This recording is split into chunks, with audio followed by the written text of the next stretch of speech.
We want to bring in RNC Chair Reince Priebus now to respond to that and to talk about the day's news. Mr. Chairman, nice to see you this morning. I want to get your response. First of all, the latest news out of Huma Abedin there, saying basically, I have no idea how these emails would have gotten on this computer. Well, good morning, everyone. Thanks for having me on. First of all, she signed a separation agreement with the Department of State that we put out yesterday, where she attested under penalty and perjury that every device that she used during her time with the Secretary of State was turned over to the Department of State. Obviously, that wasn't done. So that's one piece of the puzzle that people aren't talking a lot about. But secondly, this is just a continuation of the corruption of Hillary Clinton. And I know that this is obviously bad news for her, and the election is coming up, but just where this election was before this happened was that things were tightening already with Clinton Inc., with all the other scandals that were catching up with Hillary Clinton, the collusion between the foundation and the Secretary of State and Bill Clinton and his speaking fees. All of that was bubbling up. Then on Friday, this hit. Look, she's corrupt, and the fruits of her work are finding her out. Yeah, well, the Democrats are up in arms about this, as you've been listening to over the past few days, saying, you know, James Comey, you can't just come out and give us basically no information here. Just 11 days before this election, they're saying that he needs to be prosecuted, saying give Clinton a pass. So interesting, though, you rewind just a few months ago, they were having a love affair with James Comey. Yeah, we were just, before this interview, I was just looking over all of the public statements made by Hillary Clinton and her campaign, top Democrat surrogates about James Comey. Look, I believe she should have been charged 3 months ago. So my opinion on this whole thing hasn't changed. She should have been charged 3 months ago. The director laid out a prima facie case for gross negligence under the statute. He laid it out. They didn't charge her. Loretta Lynch sat in the tarmac for 39 minutes with Bill Clinton before that. Here's the issue, though, for James Comey. He, a few months ago, went before Congress and said the case was closed. Well, during the other investigation with Anthony Weiner, obviously they found something there where he had to inform the committee that he already told under oath that the case was closed, or to tell them, wait a second, this isn't closed, and we found material that's pertinent to the case. They would not have reopened this case if they didn't find something serious to backpedal and inform this committee about. But wouldn't it just be easier to elect her and then indict her later? That appears to be the position of leading Democrats. Right.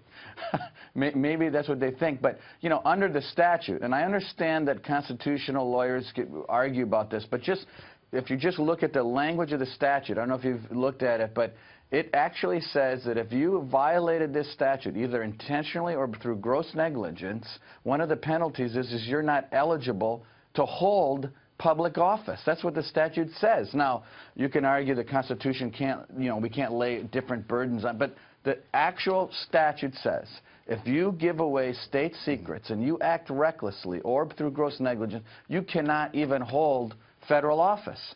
You know, this is a serious situation that the American people need to consider when going into the ballot box and deciding whether they want to put a person in office that could be indicted for criminal conduct. We had Judge Napolitano on the show earlier. I'm not sure if you caught that interview. He seemed torn about this, and one of his concerns was that, look, the policy of the DOJ is within 90 days. You don't release any public policy or progress reports that have or could influence the election. And so he thought that Attorney General Loretta Lynch was honoring that commitment, but then, of course, many others are calling for her removal and saying that she is not fit to serve. Where do you stand on Attorney General Loretta Lynch this morning?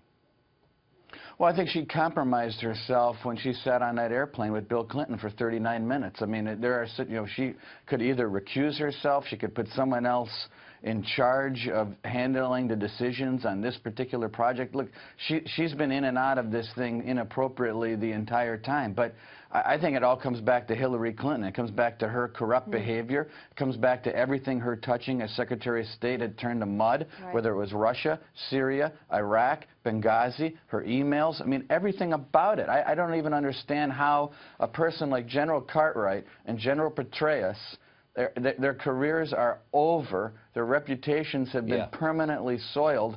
And here we have a person that wants to run, actually wants to be president of the United States, and it's 9 days from now. Right. It's an unbelievable this thing that's gone on here. So you play this out, Ryan, and we don't know how long this is going to take, or if we're going to hear more from James Comey between now and Election Day.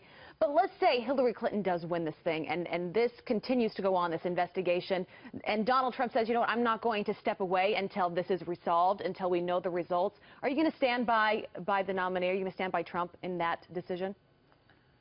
Oh, I don't know about that. I mean, listen, this is a hypothetical. We expect to win on Tuesday. So that's the hypothetical we're operating under, and we're doing well on early and absentee ballot voting. Obviously, you saw the ABC poll went from 12 points down. Now it's 1 point down. And by the way, that poll today that they're talking about with Donald Trump 1 point down, that concluded prior to this bombshell going off on Friday. So I would suspect that the next poll you're going to see is him up. I think that this sort of came to roost at a time when the American people needed to be reminded of the corruption of Hillary Clinton. And for Republicans, I'll just speak to them right now, this is another reminder as far as what the choice is here in this election. I think for those reluctant Republicans, this is exactly what they needed to see, to be reminded of what Hillary Clinton is all about and what you're going to get with a Hillary Clinton presidency. So you got to think if those polls moved like 10 points in Trump's favor in a week before this latest bombshell, maybe Obamacare played a role. The fact that the president's signature policy initiative is like blowing up right in front of us. Well, that's a good point, and that's kind of what you did a nicer job than I did, because I was trying to point that out earlier, which is these polls were tightening before this ever happened. I mean, between we sort of seems like last year, but it was just a few days ago we were talking about Bill Clinton Inc. and Obamacare and in all of the issues surrounding Hillary Clinton, and so that tightening was happening anyway. This hit. And this is a race that is really something that I think we're going to win next Tuesday, and I'm excited about it. But I'm not excited about the fact that Hillary Clinton's been getting away with this for years, and the fact that she somehow managed to manipulate the Democrat Party through superdelegates and all the rest. And here we are on the brink of an election, and one of the choices is someone who gave away our most precious national secrets, and here we are. And they're blaming the FBI director for the fact that they misplaced and were reckless with top secret information. It's unbelievable. Ryan Priebus, Chairman of the Republican National Committee, joining us live this morning. Thanks a lot. Thanks for being here. Mr. Chairman.